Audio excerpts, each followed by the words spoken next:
Hello and welcome to the Business Standard Morning Show. My name is Ishan Gera and here are the stories for the day.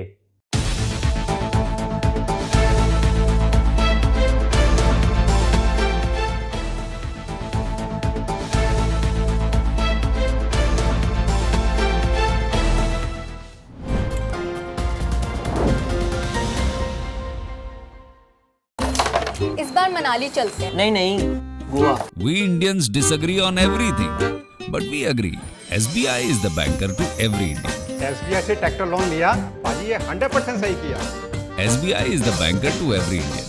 The government's plan to mop up over 60,000 crore rupees by selling 5% stake of Life Insurance Corporation this financial year seems to have hit a roadblock. War in Ukraine has destabilized the markets, reportedly forcing policymakers to delay the IPO of insurance behemoth LIC. Our next report tells us about the implications of this delay.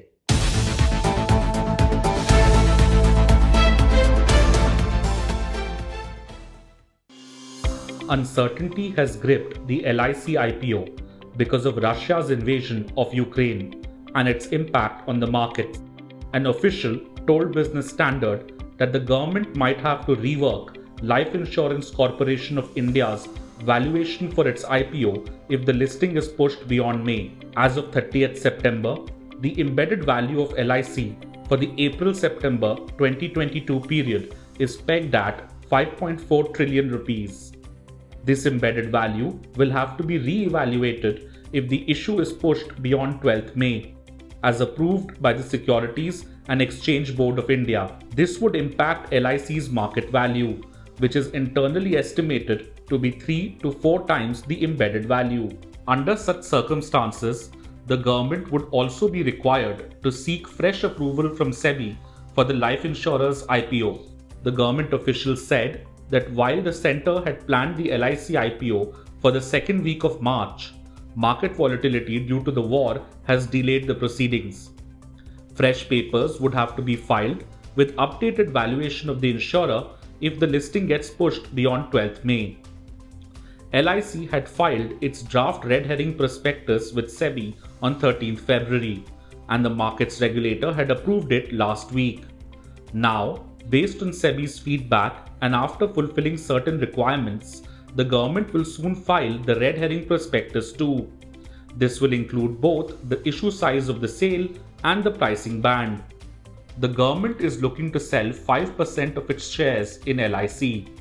The market is expecting the size of the issue to be about 60,000 to 65,000 crore rupees, valuing LIC at around 13 trillion rupees. However, the insurer's valuation would only be clear once the government files the red herring prospectus. Since the markets have been choppy, there is an apprehension that there might be a major impact on the LIC IPO. This could hurt the government's plan to raise about over 60,000 crore rupees from the IPO. Whether or not the government can carry out the initial public offering of LIC before 31st March will also have an impact on the FY22 fiscal deficit target. The government is monitoring volatility in the market on a daily basis. The decision to launch the IPO will be taken once this volatility normalizes. The government is hopeful of bringing out the IPO before May.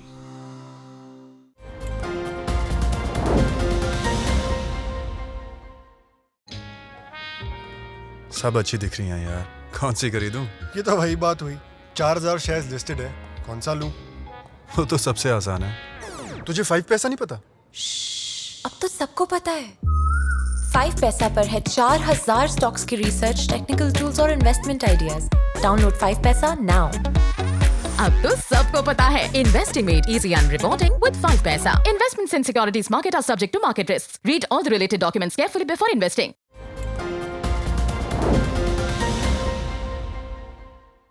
After India's top insurer, let us find out what the country's largest lender, the State Bank of India, is up to. The bank is revamping its mobile application to turn to a completely digital bank, which will be named Only YONO.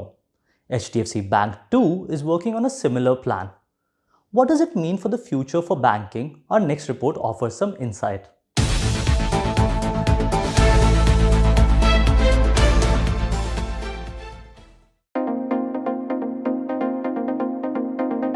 India currently does not have a licensing and regulatory regime for digital-only banks. Such a bank would primarily rely on the internet to offer its services and not physical branches, all the while being subjected to the same prudential and liquidity norms as that of the incumbent commercial banks.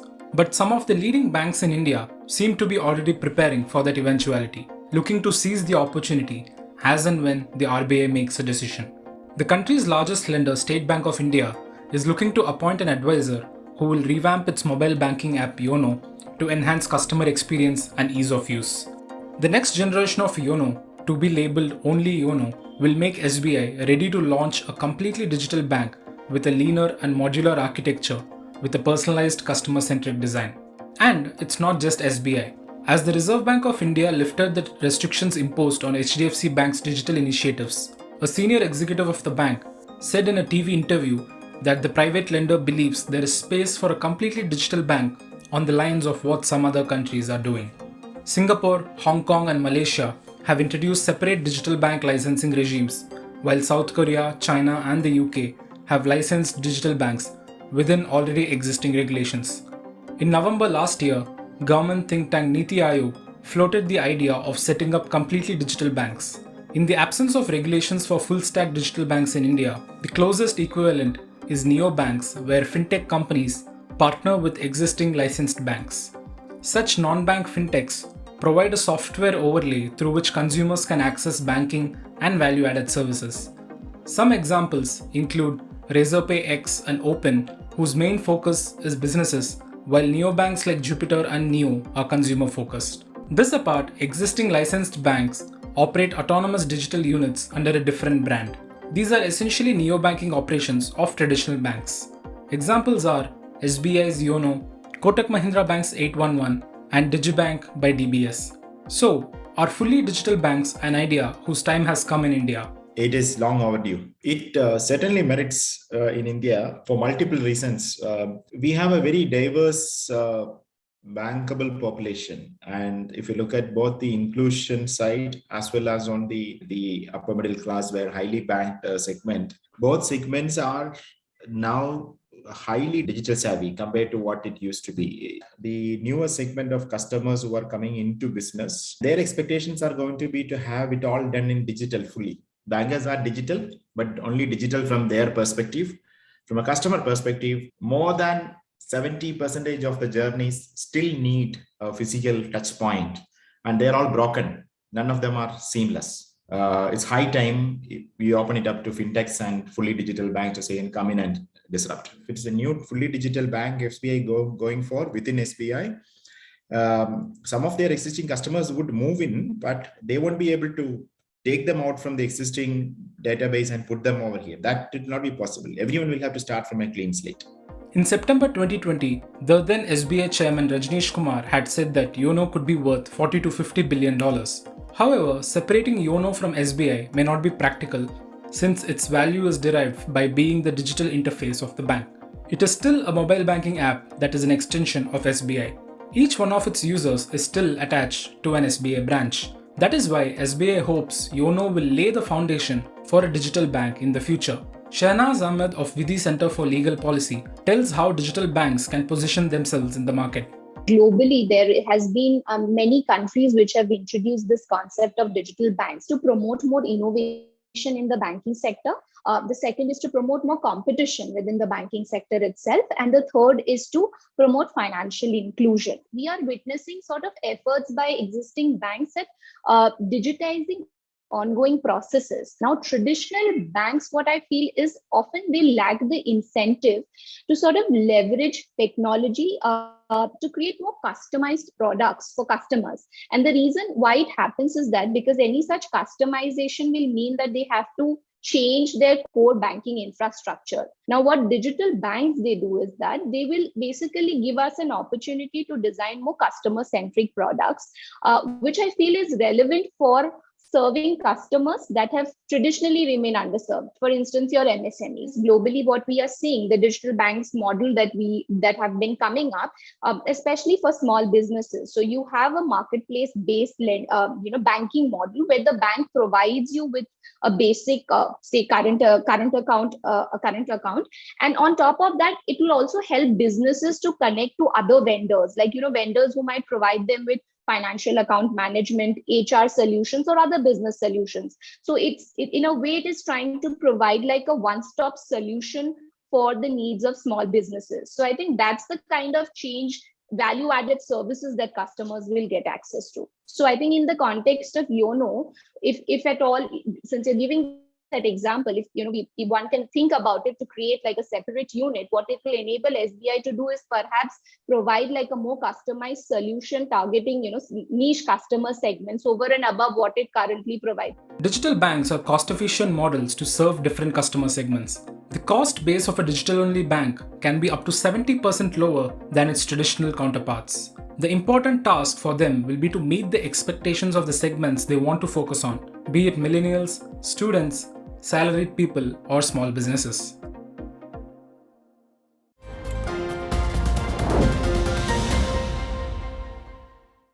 यार मत पूछ यार, फिर से stocks में फंस गया। तो स्टॉक्स के साथ बॉन्ड्स, इंश्योरेंस, गोल्ड में बैलेंस कर। इसमें बहुत तामझाम है। तुझे 5 पैसा नहीं पता? अब तो सबको पता है। 5 पैसा है all in one account. Download 5 पैसा नाउ। अब तो सबको पता है। Investing made easy and rewarding with 5 paisa. Investments in securities market are subject to market risks. Read all the related documents carefully before investing.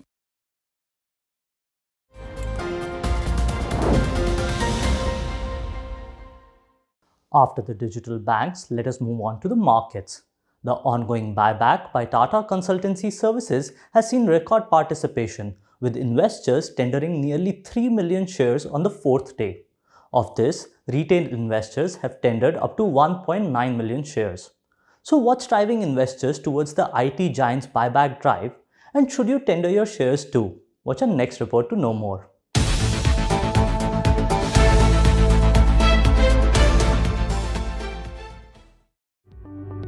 Share buyback program of Tata Consultancy Services has seen record participation by investors. With just 4 days into the offer, investors have tendered 2.9 million shares, according to exchange data, beating the previous best of 0.19 million shares. Individual investors have tendered over 1.9 million shares, whereas QIBs have tendered over 0.97 million shares. The 14-day long buyback offer is priced at 4,500 rupees per equity share for shares worth 18,000 crore rupees. This is TCS' fourth and biggest buyback in the past 5 years. We spoke to AK Prabhakar of IDBI Capital to understand whether investors should pair their shares. This is like a dividend, see, it is trading at 3,500. And you can, your buyback is at 4,500. For a retail investor, 1 in 7 shares, you can, the probability of you getting it is very high. Okay. So, for example, if you are holding, 35 shares, now 5 shares will go off. You can tender 10 shares and you can buy 5 shares from the market, at 3.5. So it is something where it is like a dividend for them. So I think they can tender at current price, and we are almost in a corrective market. And if things get worse, we might get TCS even at 3,000. So some arbitrage retail investors can do. And not just TCS, analysts are bullish on the entire sector as a depreciating rupee supports IT companies that make most of their revenue servicing clients in the overseas market. Vinod Nair of Geojit Financial Services says the stock enjoys twin benefits of attractive valuation, which is 29 times forward PE of 1 year, a premium valuation compared to its 5-year average of 23 times, and overall tailwinds for the industry. Coming back to TCS, an important aspect of buybacks is the acceptance ratio. Simply put, an acceptance ratio is final ratio which indicates the total number of shares accepted in the buyback. If in a category the total buyback tendered quantity exceeds the buyback size, the acceptance ratio will be lesser. If the buyback tendered quantity is less than the buyback size, then the acceptance ratio will be 100%. Historically, TCS has seen 100% acceptance in all the 3 buybacks. On the last 2 buybacks, the market price of the company was on a rising trend and close to the buyback price on the last day of tendering. This time though, there is a gap between the buyback price and the market price. Given this, HDFC Securities believes the likely acceptance ratio could be between 45 to 70%. Meanwhile, Motilal Oswal expects the acceptance ratio to be in the range of 30 to 50%, which could give a potential return of 5 to 9% within 1 to 2 months. Market analyst Vinod Nair recommends short-term investors to consider the buyback offer due to high acceptance ratio from a historical perspective. On the other hand, he advises long-term investors to hold on to the stock with a positive outlook. Against this backdrop, investors will track the IT giant's buyback on Tuesday. That apart, investors will also track the US Federal Reserve's 2-day monetary policy meeting, OPEC's monthly output report, Eurozone's industrial production data, and news flows around the Russia-Ukraine crisis.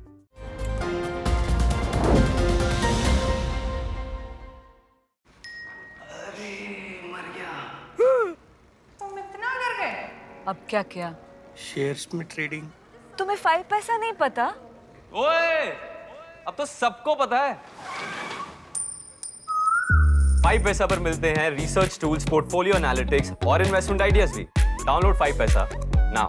अब तो सबको पता है, investing made easy and rewarding with 5 paisa. Investments in securities market are subject to market risks. Read all the related documents carefully before investing.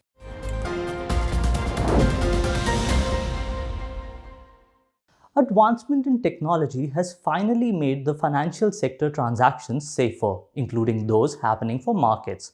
Real-time gross settlement or RTGS system is one such example. Introduction of RTGS has cut short the risk to high-value payments among the financial institutions. This system is increasingly being used by central banks worldwide. Let us know more about it in our report.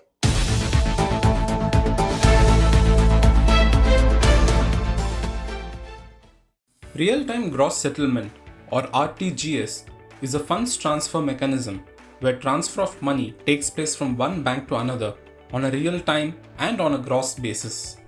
The RTGS system is primarily meant for large value transactions. The minimum amount to be remitted through RTGS is 2 lakh rupees with no upper limit. Settlement in real time means the transaction is not subjected to any waiting period. The transactions are settled as soon as they are processed. Gross settlement means the transaction is settled on one-to-one basis without bunching with any other transaction. Considering that money transfer takes place in the books of the Reserve Bank of India, the payment is taken as final and irrevocable. RTGS transfer system is available on all days of the year. The transaction charges have been capped by the RBI. In the NEFT system, the transactions received up to a particular time are processed in batches. But in RTGS, the transactions are processed continuously on a transaction-by-transaction basis throughout the day.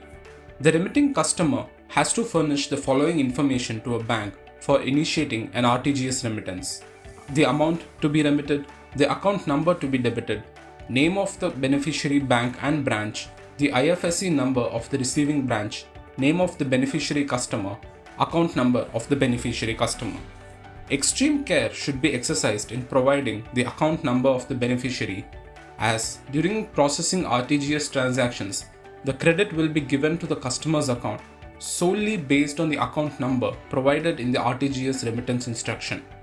Under normal circumstances, the beneficiary branches are expected to receive the funds in real time as soon as the funds are transferred by the remitting bank. The beneficiary bank must credit the beneficiary's account within 30 minutes of receiving the funds transfer message. While the customers do not have the facility to track an RTGS transaction, the RBI has implemented the feature of positive confirmation. Under this, the remitting bank would receive a message from RBI through the beneficiary bank that the money has been credited to the beneficiary customer account. Based on this, the remitting bank should advise the remitting customer that money has been credited to the receiving bank's beneficiary account. In case of non-credit or delay in credit to the beneficiary account, the customer can contact his or her bank. If the issue is not resolved satisfactorily, a complaint can be lodged with the RBI, giving the unique transaction reference number, which is a 22-character code used to uniquely identify a transaction in the RTGS system. इसको 30 degrees कर देते हैं। अरे नहीं यार 45 degree सही है। We Indians disagree on everything, but we agree. SBI is the banker to every Indian. SBI का video KYC savings account. Finally I agree. SBI is the banker to every Indian. Launched in 1970, the US Fedwire service was the first system resembling RTGS. And before that, telegraph-based systems were used to transfer funds electronically between US Federal Reserve banks. That's all for today. For more news and analysis, log on to businessstandard.com. We'll be back tomorrow with our next episode. Thank you for watching.